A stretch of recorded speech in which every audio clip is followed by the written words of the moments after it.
Hello viewers, আসসালামু আলাইকুম। আপনারা কিভাবে আপনাদের মোবাইল ফোনের সাইডে ব্যাক বাটন সেট করবেন তা আজকের এই ভিডিওতে আমি আপনাদেরকে দেখিয়ে দেব। মোবাইল ফোনের সাইডে ব্যাক বাটন সেট করার জন্য প্রথমেই আপনারা আপনাদের মোবাইল ফোন থেকে সেটিংস অ্যাপ্লিকেশনটি ওপেন করবেন। দেন এখান থেকে নিচে চলে আসবেন। তাহলে এখানে দেখতে পাচ্ছেন সিস্টেম নামে একটি সেটিংস রয়েছে, এই সেটিংসে চলে যাবেন। তাহলে সিস্টেম নেভিগেশন নামে একটি সেটিংস পেয়ে যাবেন।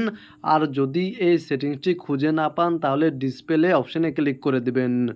ডিসপ্লে অপশান বা ডিসপ্লে সেটিংসে ক্লিক করে দিলে এখানে আপনারা এই সেটিংসটি পেতে পারেন।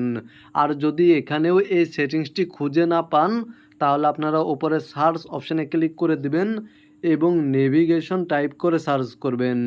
নেভিগেশন টাইপ করে সার্চ করার পরে সিস্টেম নেভিগেশন এই সেটিংসে চলে যাবেন। দেন পুনরায় আবার সিস্টেম নেভিগেশন এই সেটিংসে ক্লিক করে দিবেন এবং এখানে দেখতে পাচ্ছেন 3 বাটন নেভিগেশন নামে একটি অপশান সিলেক্ট করা রয়েছে। এখান থেকে আপনারা জাস্টার নেভিগেশন এই অপশানটি সিলেক্ট করে দিবেন। তাহলে আপনাদের মোবাইল ফোনের সাইডে ব্যাক বাটন সেট হয়ে যাবে। এখানে দেখতে পাচ্ছেন আমার মোবাইল ফোনের সাইডে ব্যাক বাটন সেট হয়ে গিয়েছে এবং আমি সাইড ব্যাক বাটনের মাধ্যমে আমার মোবাইল ফোন ইউজ করতে পারছি বা ব্যবহার করতে পারছি।